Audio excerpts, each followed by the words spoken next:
The government is resolved not to cave in to the unions.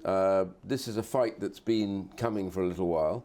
The trade unions have been threatening this. I think they think, given what's been going on recently in Parliament, I think they can chance their arm because they think that the government's in a weak position. I personally think they've misjudged this completely because I think this will strengthen public opinion. Public do not like this. They don't like their lives being interfered with in this regard. And for no reason at all.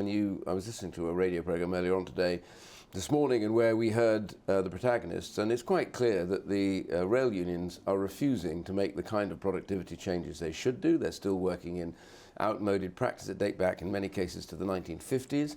Every other industry has long since moved on, but we are dealing with hardcore, real sort of socialists here who just want to break a government. Yeah, I think their Sunday rules about Sunday working go back to 1919. Oh, it's ridiculous. So it is outdated, and there are Spanish practices, all of which fascinates me.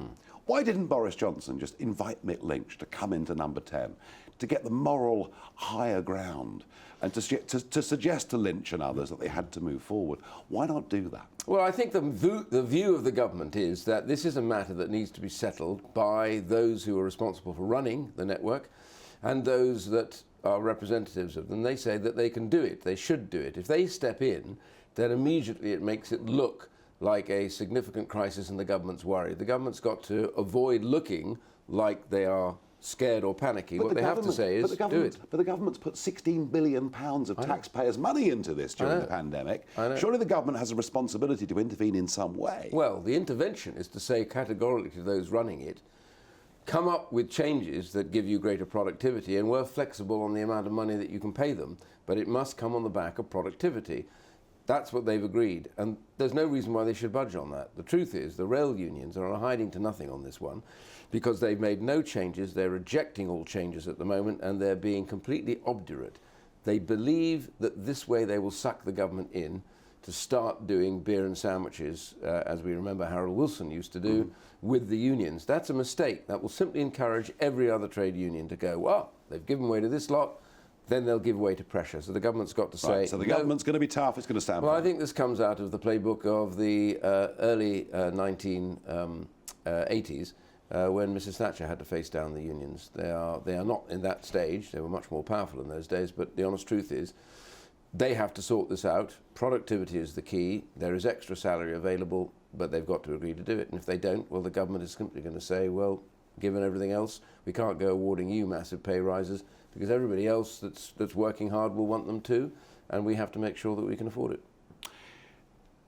This Thursday is the 6th anniversary of the Brexit referendum, something that both you and I felt in our hearts was the right thing to do for the country. The Centre for Brexit Policy, you've released a report today basically saying that there's a problem with institutional Britain, there's a problem with the civil service, there's a problem with many people in senior ranks in British society. It's a defeatist mentality that's been there for years. Yes, the phrase, the word we use in the report, and it's written by a number of academics, historians, etc., so it's not just a political diatribe, it's a genuine look back over the last 300 years. And 2 points they make is, one is the problem we face today is what's called basically a limiting sense to the way that civil servants think about their country. They think that this is all about managing decline. And it's what we call declinism, the idea that you think that all the UK is doing is going down, so the only thing you can do is cleave to others, the European Union, and somehow just manage this disparate problem that we go away. It's ironic in the UK, really, where many of those who are responsible in perpetual government, civil service and others that are there, have this very low sense of the UK. So in a way, Brexit was a revolt by the unexalted ordinary public who said, we've never stopped believing in our country. We just wish everybody else that's charged with running it would do the same. So this is really about how do we get those in charge to believe fundamentally the UK is in an incredibly good place and to make the changes that come out of Brexit. But here's the point. I understand what you're saying, and I think sort of Suez was that big moment. After Suez, you know, suddenly everything changed. And you're right, it is managed decline, and it's been that for decades and decades and decades. You know, your report also talks about the Whitehall blob, it talks about the woke mentality, it talks about real obstructionism, actually, you know, stopping in effect, ministers from doing things. But here's the point. Mrs. Thatcher famously said, advisors advise, ministers decide. Why do we not have a government, a prime minister, cabinet ministers who impose their will upon the civil service and tell them what to do on pain of being sacked?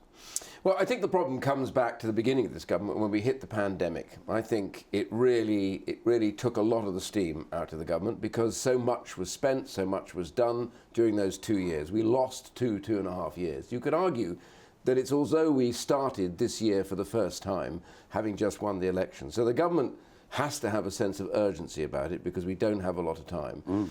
So you're right, there has been some obstructionism because lots of people didn't want Brexit. But I think the biggest thing that the government should take from this paper, it's that there is a necessity to lead.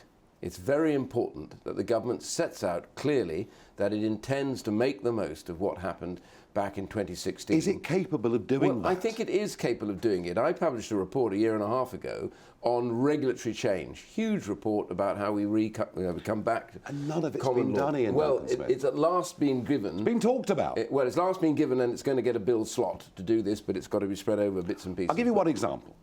I mean, unless we can show, those of us on our side of the argument, unless we can show the public clear, identifiable benefits of Brexit, then I can see after the next election a Labour, Lib Dem, SNP coalition getting us back aligned with a single market and would be Brexit in name only. Why not cut the 5% VAT on fuel? A clear, identifiable win that we couldn't do without Brexit. Why will this government not do it? Well, I'd do it tomorrow. The only problem they have, of course, in Northern Ireland, because of the protocol which we are now going to legislate to change, arbitrarily if necessary, they can't introduce it in Northern Ireland because they've allowed that to be captured by the ECJ. But they should be doing it. I personally would make an even bolder cut to the whole process. The answer right now is, facing this problem at the moment of cost of living, 2 elements that I would do straight away, and I think the government should be bold in doing this. One is to go to VAT and say, look, we promised you we would do it, and when we left, we're going to do it. Number 2, we're also going to cut taxes because the taxes are too high and get them down. That's a domestic issue, but that's what we should be doing. And while we're at it, you and I both know that one of the reasons, and you identified this on the night of the Brexit vote, the big turnouts on council estates all over the country, you were the first on this, and much of that was controlling our borders. People concerned about the levels of legal and illegal immigration. Has the time come to complete Brexit and leave the ECHR? Well, the first thing we have to have is we have to have a proper UK Bill of Rights that gives people access to their rights, but here in the UK, judged by UK courts. That's the first thing. And then after that, we should be in the position to be able to say, look, we will stick by what our basic human rights codes are, but we don't need to refer anything or get a referral back from the court that is exactly the ECHR court. And therefore, we should be simply saying we can do it here in the UK. And that's a debate that we should have and settled and get that through. And I'm told now they're going to. And you think we can do that and stay part of the ECHR?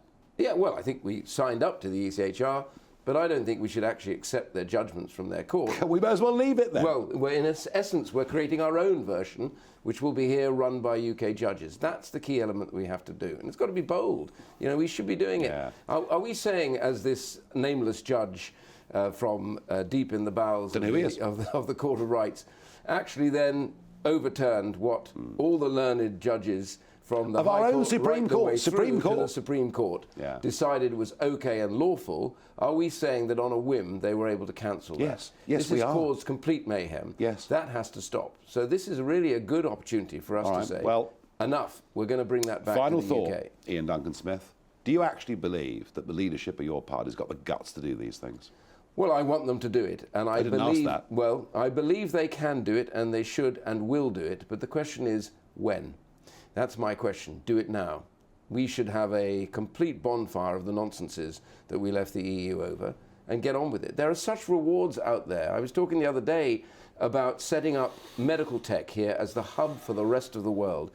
Many of the scientists that didn't support Brexit have now realised in my report that I published that actually this opens the door to us to set our own rates. Well, huge competition. I understand all of these things. I understand all of these things. Thank you for joining us here on GB News.